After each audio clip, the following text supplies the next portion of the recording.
दरवाजे खुले हों तो शोर सुनाई देता है। दरवाजे खुले हों तो शोर सुनाई देता है। अमीर आदमी को हर गरीब चोर दिखाई देता है। भेद विज्ञान करके अंतर्मुख होने पर, भेद विज्ञान करके अंतर्मुख होने पर स्वस्वरूप का भोर दिखाई देता है, आत्म तत्व का भोर दिखाई देता है। अगर आप शोर से बचना चाहते हैं तो दरवाजा बंद कर लीजिए। शोर से भी बच जाएंगे और प्रदूषण से भी बच जाएंगे। कभी हम सुना करते थे कि दिल्ली में ऐसा प्रदूषण होता है, वैसा प्रदूषण होता है, तो हम सोचा करते थे कि बातें ही हैं, ऐसा क्या प्रदूषण होता होगा। लेकिन यहां आके मालूम पड़ रहा है, फिर भी यहाँ के श्रावक अपने नित्य कर्म विधिवत करते हैं और डटे हुए हैं। ये बड़ी बात है।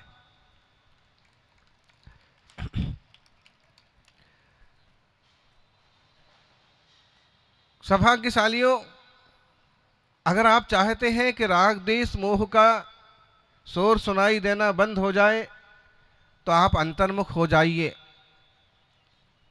जब तक जीव अंतर्मुख नहीं होता है तब तक बहिर्मुख है, और जब तक बहिर्मुख है तब तक आकुलता ही आकुलता है। विकल्प ही विकल्प है, टेंशन ही टेंशन है। अटेंशन हो जाए तो टेंशन खत्म हो जाए, लेकिन अटेंशन होने का वक्त नहीं मिलता।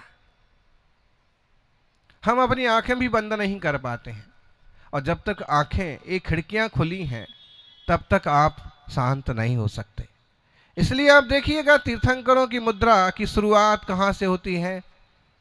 प्रभु के मुख दर्शन कीजिएगा तो कैसा मालूम पड़ता है।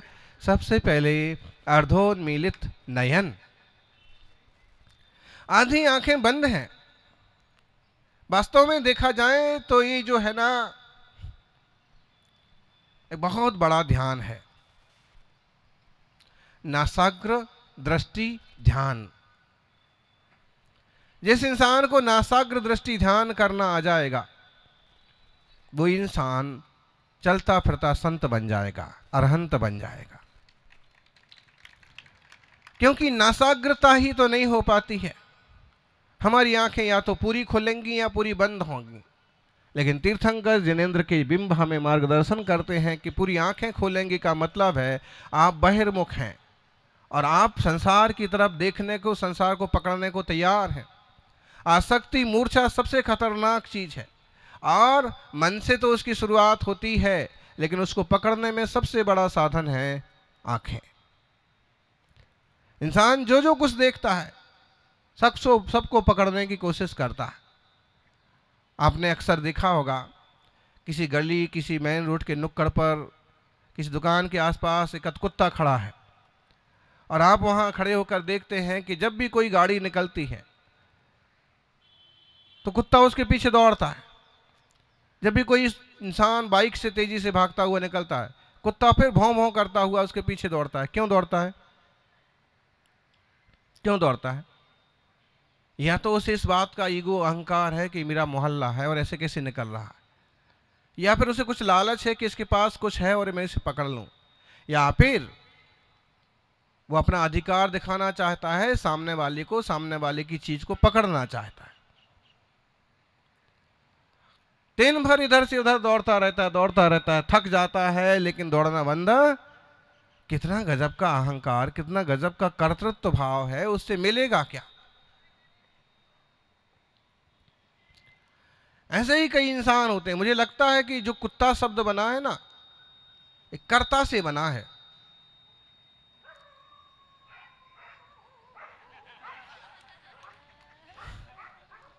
अब पूरी की पूरी फौज दौड़ के गई है।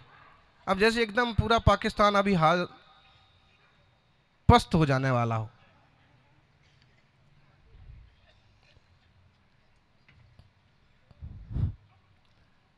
कर्ता बुद्धि नहीं छूटती उन्हें। ऐसे लगता है कि अब कोई आ रहा है तो उसे हम सब मिलकर रोक लेंगे, और वो कोई कुछ कर रहा है तो हम उसे नहीं करने देंगे, क्योंकि उनकी वफादारी, उनकी अपनी मालिक के प्रति कृतज्ञता बड़ी चीज है। उस पर्याय की निंदा की जा सकती है कि त्रियंच पर्याय बुरी है, लेकिन आत्मा की दृष्टि से देखें तो बुरा नहीं है।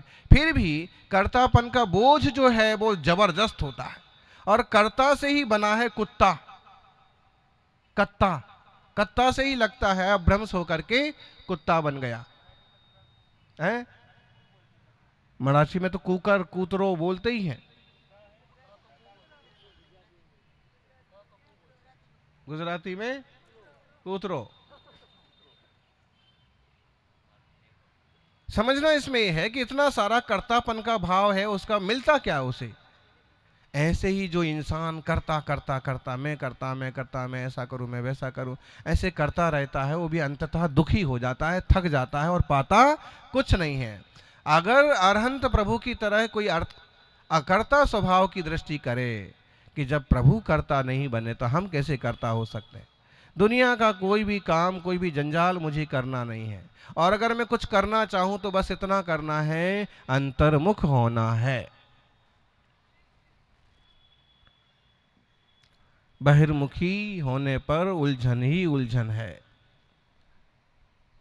कितनी चीजें सुलझाएंगे आप संसार की, कितनी चीजें सही करेंगे। इसलिए जो अंतर्मुख मुद्रा हो मोक्ष मार्ग दर्शाए, अंतर्मुख मुद्रा मोक्ष मार्ग दिखाती है। ऐसे बैठो, ऐसे हो जाओ। आप कहोगे महाराज जी ऐसे हो जाएंगे तो फिर संसार का काम कैसे चलेगा, घर का काम कैसे चलेगा? बस ये प्रश्न जो है हमें ऐसे नहीं बैठने देता है, हमें ऐसे शांत नहीं होने देता है। और जब तक ये प्रश्न का उत्तर हमें भीतर से ही नहीं मिलेगा, तब तक हमें कोई भी शांत नहीं कर सकता। आप लोग तो कितने शक्तिशाली हैं, आपको यहाँ रहने की आदत पड़ गई। गुरु महाराज सुनाते थे, आचार्य गुरुदेव सन्मति सागर जी, कि कलकत्ता का कोई इंसान कश्मीर की यात्रा पर सेव वगैरह खरीदने के लिए गया। एक उसको ऑर्डर ऐसा मिला कि उसकी गाड़ी कश्मीर से सेव भर के लाएगी। कश्मीर पहुंच तो गया, सेव भी भर गए, लेकिन एक दो दिन की वहां की साफ हवा उसके लिए सूट नहीं करी। आखिर में गाड़ी थोड़ी दूर लेके गया रिटर्न कि बेहोश हो गया। साथी सहयोगी ने संभाला, आवाज लगाई, डॉक्टर्स आए, कोई इलाज नहीं हुआ। तभी एक और दूसरा ट्रक वाला आया, दूसरा ट्रक वाला और आया, वो भी कलकत्ते का था। उसने कहा भाई मामला क्या है, गाड़ी कलकत्ते की दिख रही है। तो लोगों ने कहा कि ये आदमी जो है ना, ड्राइवर जो है बेहोश हो गया है और इसको होश नहीं आ रहा है। उसने कहा कलकत्ते का आदमी है, लाओ इसको होश में मिलाना। मैं लाता हूँ, उतारो इसको। और जो धुआं निकलने वाला होता है ना पाइप, साइलेंसर, उसने कहा इसका मुंह इसमें लगाओ, ट्रक चालू करो।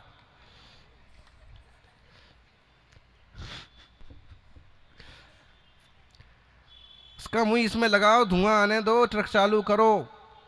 बस स्पीड नहीं बढ़ाना है, ट्रक खड़ा रहेगा, धुआं निकलता रहेगा। और सच में जैसे उसके मुंह में धुआं गया, उसको होश आ गया।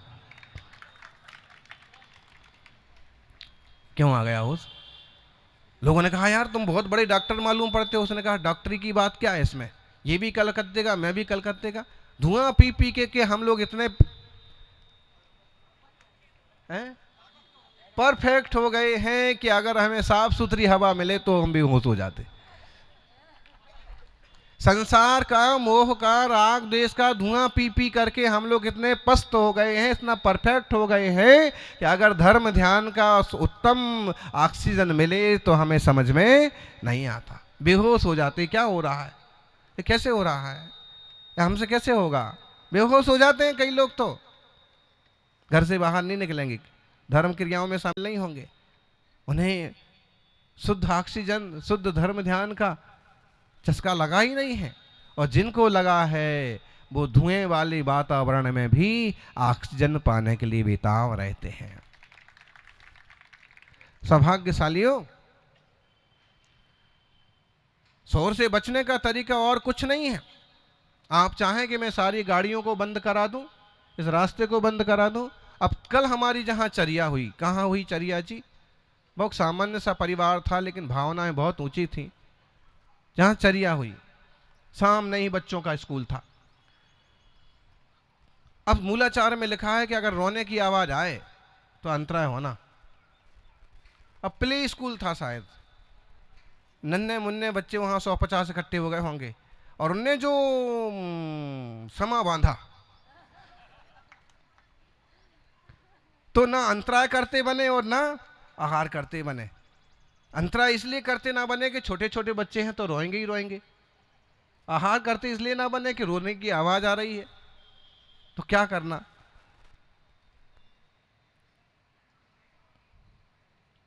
तो आप चाहें कि हम इन 50 के 50 बच्चों का रोना बंद करा दें? कौन करा सकता है बोलो? दुनिया में ऐसी कौन सी माँ है? एक एक एक एक को बंद कराएंगे। और एक बात और देखना, कभी एक बच्चा रोता है तो उसके आसपास एक दो जो भी बैठे हों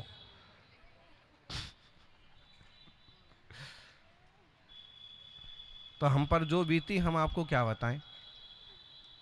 अब इसका ये इलाज है क्या? हम उसको कैसे बंद कर सकते हैं? उनको बंद नहीं कर सकते। इलाज ये है कि अगर आपका दरवाजा है तो आप दरवाजा बंद कर लीजिए। उस शोर से बचने का उपाय यही है, उस धुआं से बचने का, धूल से बचने का उपाय है। वो जो कहते हैं ना, जग में होरी हो रही, समझ में आ रहा है? प्रवचन थोड़ा सहजता शालीनता से सुनेंगे तो इसमें भेद विज्ञान भी मिलेगा, तत्कालीन परिस्थितियों पर टिप्पणी भी मिलेगी, और कोई उस टाइप का व्यक्ति है तो उसके लिए संबोधन भी मिलेगा। ऐसा न समझना कि महाराज जी प्रवचन में लाल किले पर भी बोले तो राजनाथ के लिए बोले। भेद विज्ञान का, तत्व ज्ञान का तो कुछ बोला नहीं। कान खोल के सुनो, उस प्रवचन में हर तरह की वस्तु व्यवस्था उपलब्ध है। यही आएगा अंततः कि भेद विज्ञान के बल पर स्वस्वरूप के बोध से ही कल्याण होना है, किसी पद और प्रतिष्ठा से जीव का कल्याण नहीं होता है।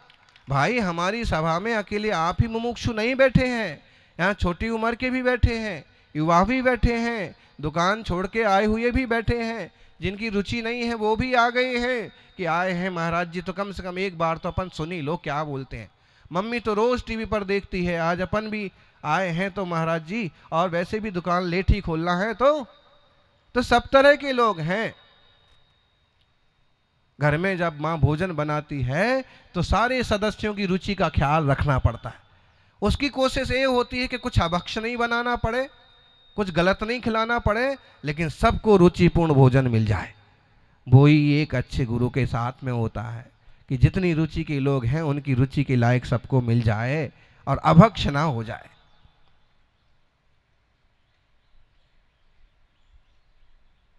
सौभाग्यशाली हो, जग में होरी हो रही, बाहर निकले कूर। छुल्लक जी, होली कब आती है? सावन में। होली कब आती है? होली कब आती है? हमको तो मालूम है, लेकिन अभी ये चौके में जब वो गाना गाते हैं ना, गीत मुनि महाराज का आहार होता है, तो उसमें जब अम्माएं गाती हैं तो कोई फागण बोलती है, कोई सवन बोलती है, कोई भादर बोलती है, बस भिड़ जाते हैं।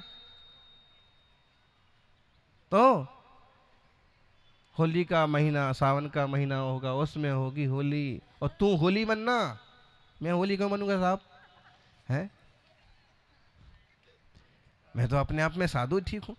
गीत वगैरह गाते हैं तो पूरी तैयारी के साथ होना चाहिए, अर्थ का अनर्थ हो जाते हैं।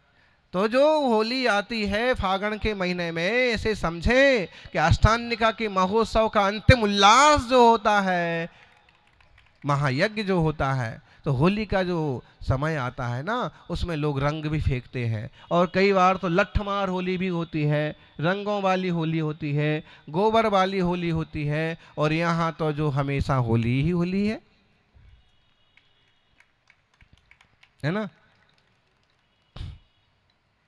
फिर जग में होली हो रही, बाहर निकले कूर, जो घर में बैठा रहे काहे लागे धूर। अरे बाहर निकलेगा तो रंग पड़ेगा, गोबर पड़ेगा, मिट्टी पड़ेगी, अगर घर में बैठा रहेगा तो। समझ में आ रहा भावार्थ? समझ में आ रहा? My intention. इसका मतलब है कि अगर हमारे मन वचन काया की चंचलता बनी रहेगी तो आश्रव बंध होगा ही होगा। आश्रव बंध की धूल, रंग, धुआं, गोबर लगेगा ही लगेगा। लेकिन कोई जीव अंतर्मुख मुनिराज की तरह बैठा है तो आश्रव बंध से बच जाएगा, कुछ नहीं बिगड़ेगा। भगवान जिनेंद्र की भक्ति में बैठा है, हैं? बोले महाराज जी सुबह से शाम तक प्रवचन, उपदेश, प्रतिक्रमण यही तो हो रहा है, ध्यान कब करते हैं? ज्ञानी तू थोड़े दिन के लिए यहाँ आ जा, मालूम पड़ जाएगा ध्यान कब करते हैं, ज्ञान कब करते हैं।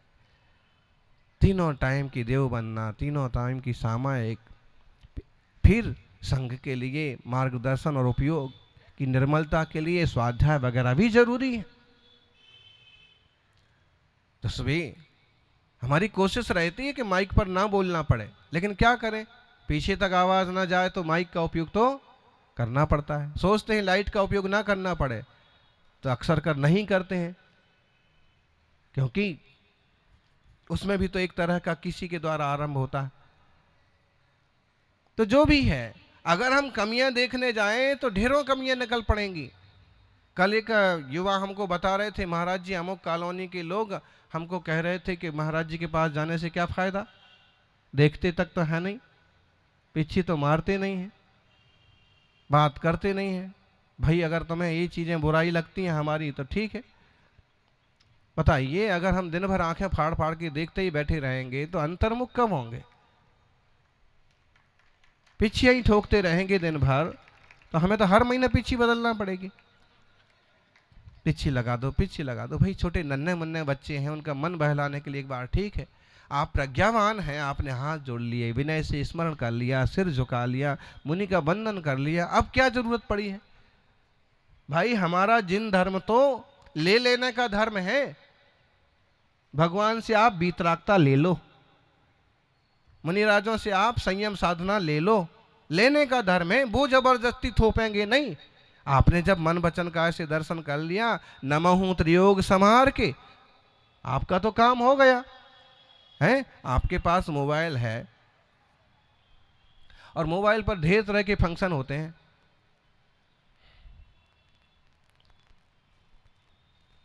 किसी को पता पड़े ना पड़े, आप चाहें तो अमुक के अकाउंट में पैसा भेज सकते हैं, आप चाहें तो आप अपने ही दूसरे अकाउंट से दूसरे अकाउंट में ट्रांसफर कर सकते हैं। मुनिराजों का प्रभु का दर्शन बंधन भी इसी तरह का है कि वो दें ना दें, आप चाहें तो अपने मन वचन काया की एकाग्रता से ले सकते हैं।